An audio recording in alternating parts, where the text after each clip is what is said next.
Shalom, encore avec vous dans cette émission Dieu, ma patrie et moi. Le thème ce soir s'intitule Piété dans la cité.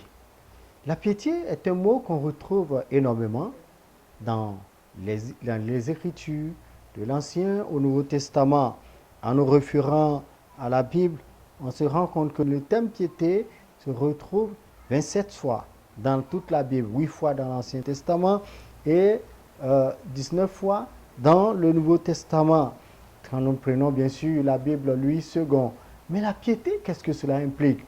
La piété est-elle juste un mot qui est attribué exclusivement à la religion, au milieu du culte, au milieu des adorateurs de Dieu, du Dieu très haut ou d'autres divinités? Ou bien la piété a-t-elle, en dehors de sa définition traditionnelle, publique qu'on lui connaît, un autre sens? Implique-t-elle d'autres choses?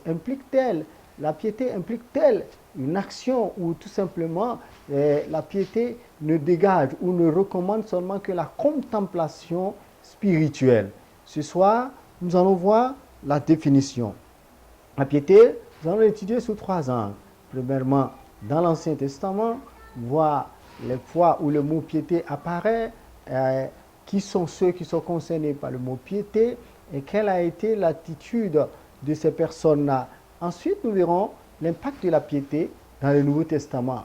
Comment les apôtres et les prophètes, les disciples du Nouveau Testament du Christ et Christ lui-même comprenaient le terme piété. Comment les auteurs chrétiens tels que Luc et Paul et Pierre comprenaient le terme piété et qu'est-ce que cela impliquait véritablement dans la vie de l'Église et dans la vie de la cité. En dernier ressort, nous verrons la piété également dans son action, la définition et la pratique régulière de la piété à l'époque de la Réforme, depuis Martin Luther, Jean Calvin, à l'époque des Puritains, à l'époque des Huguenots, etc. Et finalement, nous verrons dans cette dernière partie la piété à l'époque moderne dans des nations telles que la Grande-Bretagne, la Suisse, les États-Unis d'Amérique et même en Afrique. Que Dieu nous bénisse. Shalom. Alors, la piété. D'abord, en hébreu, le terme piété, c'est le mot kesed. Et kesed signifie bonté, beauté ou une bonne action. Chez l'hébreu, quand vous dites piété, on voit la bonté, on voit la beauté et la bonne action. Vous verrez que tout de suite, il y a un aspect purement moral, un aspect spirituel et aussi un aspect esthétique. Quand on parle de la piété, un aspect qui frappe à l'œil, un aspect qui touche le regard, qui rappelle quelque chose à l'interlocuteur. Et ensuite, la bonne action. On voit que la piété n'est pas que pensée, n'est pas que philosophie de vie, n'est pas que contemplative, assignée au domaine du religieux, mais la piété est également au sein de la cité, puisque les bonnes actions ne sont pas pratiquées uniquement dans les lieux de culte. Les bonnes actions sont pratiquées en famille, les bonnes actions sont pratiquées également en cité, sont pratiquées dans nos différents ateliers, dans nos différentes professions, dans nos différents lieux de travail, dans la rue.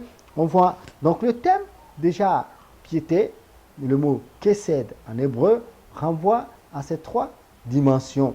L'aspect moral et éthique, l'aspect esthétique et ensuite l'aspect pragmatique, l'aspect pratique, l'aspect praxis. En termes, on voit ici l'impact de la piété sur l'homme de la cité et la cité des hommes.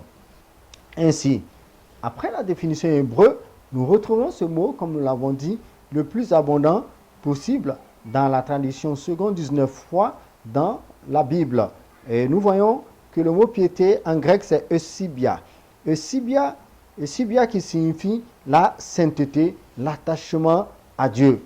Et les latins à l'époque de Paul, à l'époque de Jésus, sachant que c'est Rome qui dominait, les latins définissent la piété comme pietas. Pietas qui veut dire attachement à la famille, au Dieu et à la patrie. Et là, tout de suite chez les Romains, tout comme chez les Grecs, on se rend compte que la piété touche 3 domaines. la famille, Dieu et la nation, la patrie. Ainsi donc, ces trois définitions, hébreu, grec et latine, selon Suétone, le grand historien romain, dans la vie des 12 Césars, il définit la piété effectivement comme un lien, un attachement fort à la famille, au Dieu et ensuite à la patrie, à l'Empire romain. Ainsi donc, la piété est quelque chose, lorsque ça revient plusieurs fois, la Bible nous parle que le témoignage de 2 ou 3 personnes est d'une fois, mais lorsque une vérité biblique ou un thème biblique revient jusqu'à 27 fois, nous devons tout de suite comprendre toute son importance aux yeux de Dieu, aussi bien dans l'Ancien Testament que dans le Nouveau.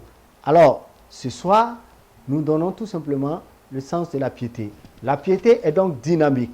La piété est un attachement à la famille, à Dieu et à sa patrie, conformément aux définitions hébraïques qui cèdent, la définition grecque sibia et également la définition romaine pietas, que définit très bien l'historien Suétone.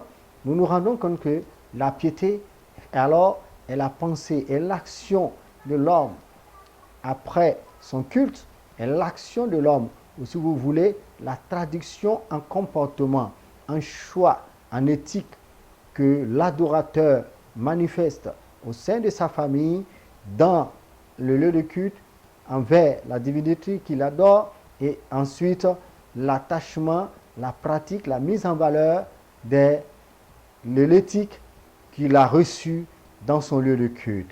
Piété, un mot important. Alors ici, il s'agissait de définir déjà ce mot. On se rend compte tout de suite que la piété appelle à la responsabilité. La piété appelle à la révision de notre mode de pensée, de notre mode de vie, de la révision de nos rapports avec les hommes de notre cité et la cité de nous autres, les hommes, la cité dans laquelle nous vivons. Également, la piété appelle également à faire valoir les valeurs citoyennes et civiques que nous recevons au travers de nos lieux de culte. Piété, il était ici question de la définition. Dans la seconde partie, nous allons étudier prochainement la piété dans l'Ancien Testament en prenant des exemples bibliques, des exemples des grandes personnalités, Ézéchias, roi d'Israël, Josias, Néhémie, Osée. Et là, nous verrons comment ces grandes personnalités, ces grandes figures de l'Ancien Testament ont approché, ont apprécié, ont vécu et enseigné la piété. Shalom. Que Dieu vous bénisse. À bientôt pour la seconde étape.